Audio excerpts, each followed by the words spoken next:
What up, witches? Welcome to October on the Book Dwellers channel. This is a horrendously huge hat that I got from Target that you probably can't even tell is a witch's hat because it's that big on me. But anyway, welcome to October.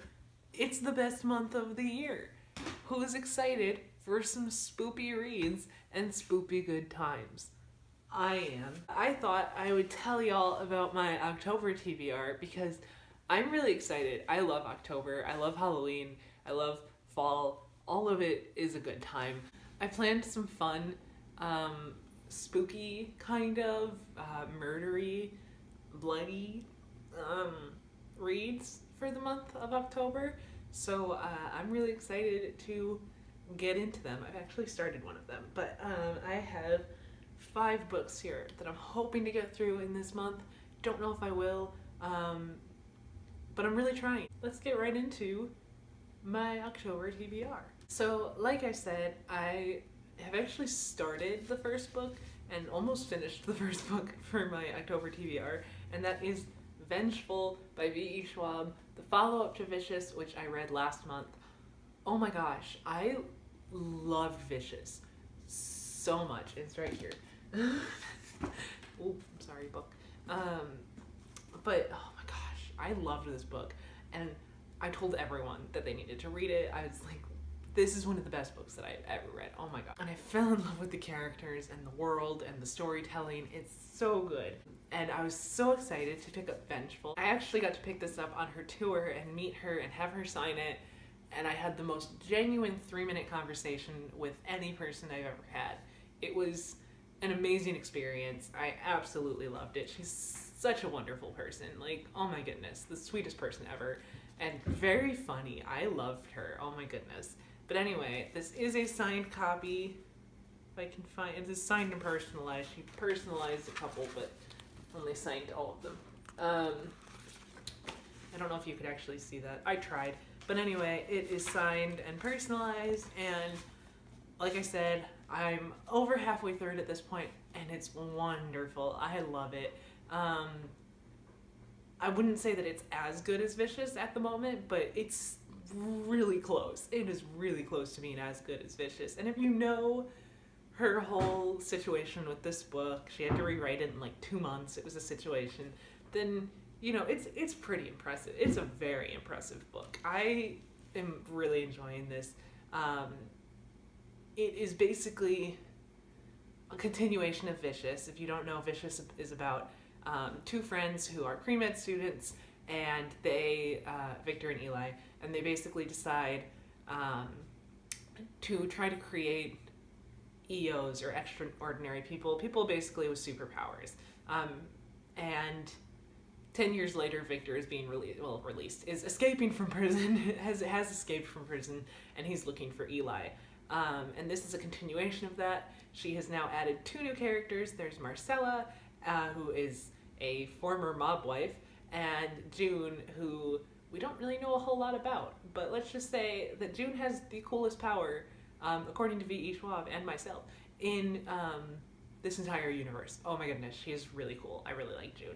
But yeah, I definitely recommend this and this series in general, like, to anyone. But especially if you like murder. That sounds weird, but still,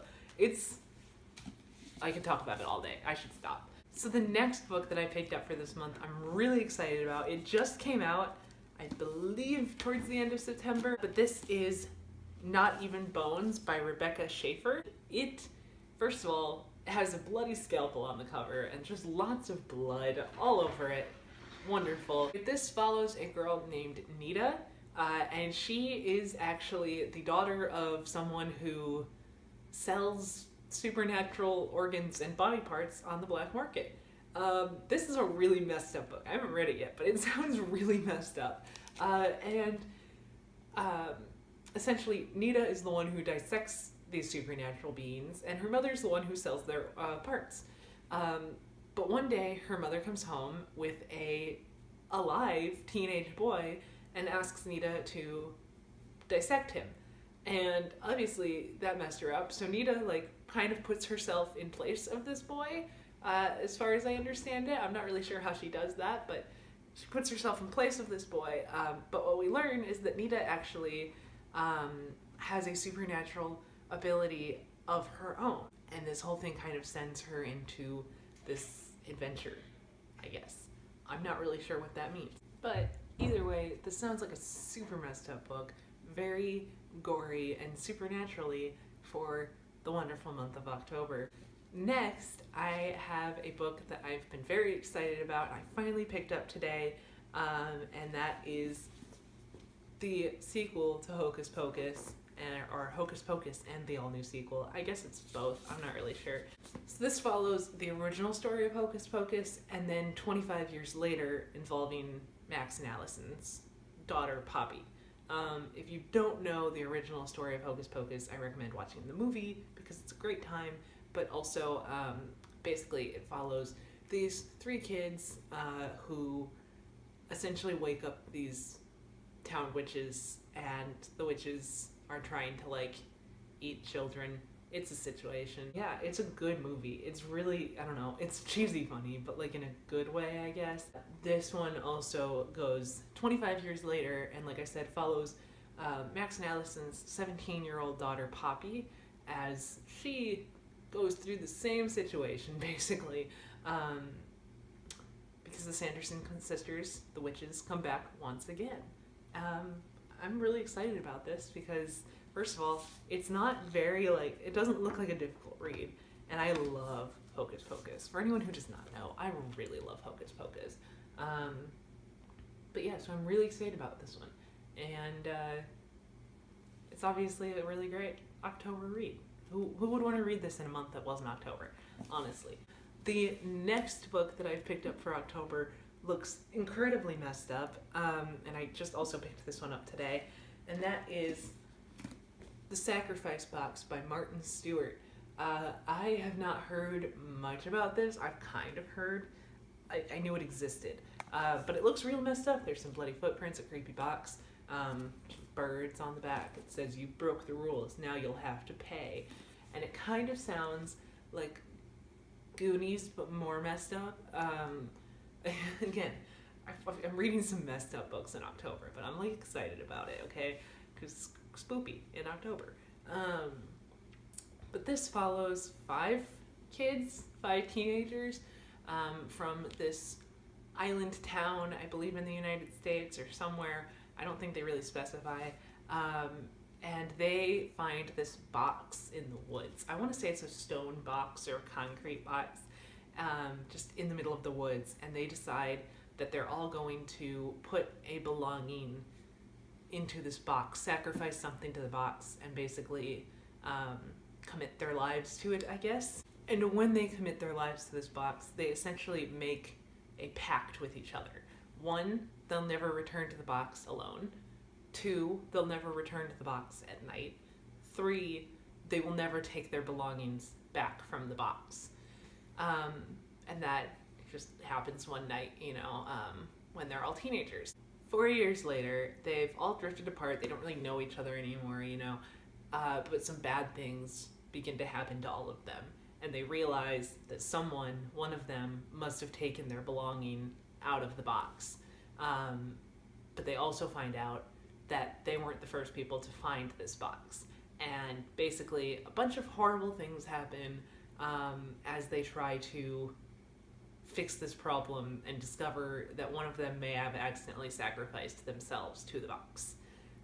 This sounds like, it also takes place in the 80s, I should say that. It takes place in the 80s, so it really is very Goonies, Stranger Things-esque, which I love. That's great. I love both of those things. Yeah, I'm really excited about this. It sounds like just a kind of like cult 80s horror movie.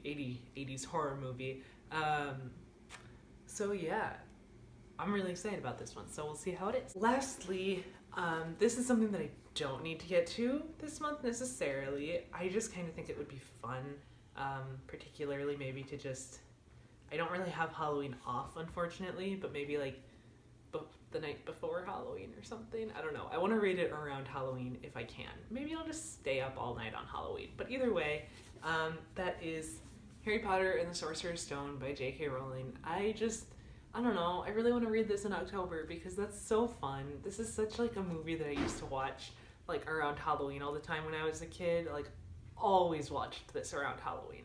I know it's not a Halloween movie, but for some reason, like I don't know, witchy things, wizards, stuff like that, you know, just kind of fit with the vibe.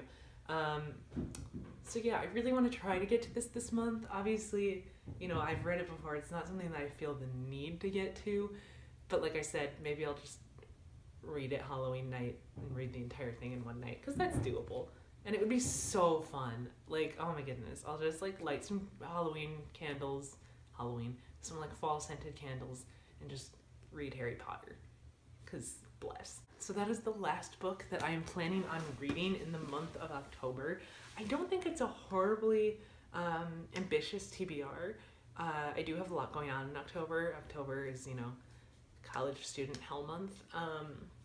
But most of these are pretty easy reads. I'm already pretty far through Vengeful. It's the 5th, you know, so it's like, I think I'll get there. I'm planning to do a lot more reading of Vengeful tonight. I've been reading, you know, a lot, so I think I'll get through it. I'm hoping to get through it because these are all super fun books to read in October. I think I'm just gonna have a very spoopy month. So yeah, thank you for watching. I will let y'all know how these are and how my month goes. And hopefully I will have some more. We will have some more. I don't know what Kylie's planning on doing, but hopefully I will have some more spoopy videos coming your way this month. So I will see you later with those. Bye.